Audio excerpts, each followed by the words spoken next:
Vision Application Engineers here at RRFloody Company. Today we'll be just talking about getting your emulator set through your EasyBuilder software interface here and pulling up the images to work with. And I always like to refer to this as the first two steps in starting an application. Step one, get connected. Once we've got connected to the right emulator, then we're going to queue up our images. So if I click on the first step, get connected, whenever I click on any of these steps over here, I always go to the right hand or lower left hand corner. In the lower left hand corner, it shows everything that's on my network. So I have a number of different cameras on my network and I have a number of different PCs on my network. I want to actually connect to the emulator here on the PC that I'm talking to you through today.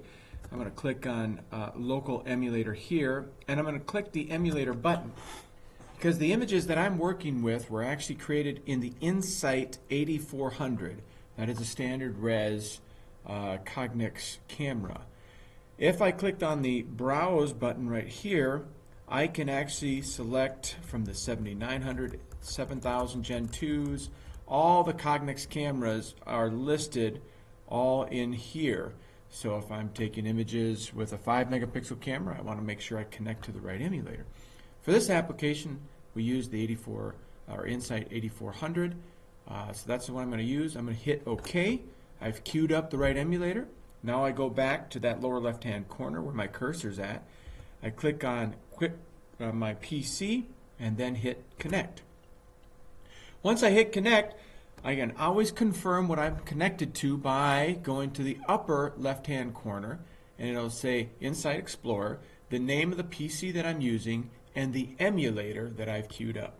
Once I've proven that, then I can move on to the second step. And when I click on the second step, Set Up Image, again, whenever I click on any of these steps, I always go to the lower left-hand corner and click on Load Images from PC. So I'm going to pull up the images that I'm going to work with. And I have my playback and record window here. Under playback, I go to the browse button over here to the right, and I look for the folder that I use for all of my images. And the folder that I use for this particular example is going to be RRFloody Cognex EasyBuilder Training. This is an image or image set that we start all of our classes with, the gasket inspection. So some of you watching this right now might be familiar with this. I click on gasket inspection. I notice that I have 12 images. Playback mode is continuous. I'm going to just click on single pass so I can just run through the image set once, and then I'm going to hit OK. Now you may not see the images on your film strip. That may be because you're on the sensor button. If you click on PC, you show all the images in your film strip. So that's taking you through the first two steps in setting up an application, getting connected to the right emulator or camera, and then queuing up the right images for you to start your work.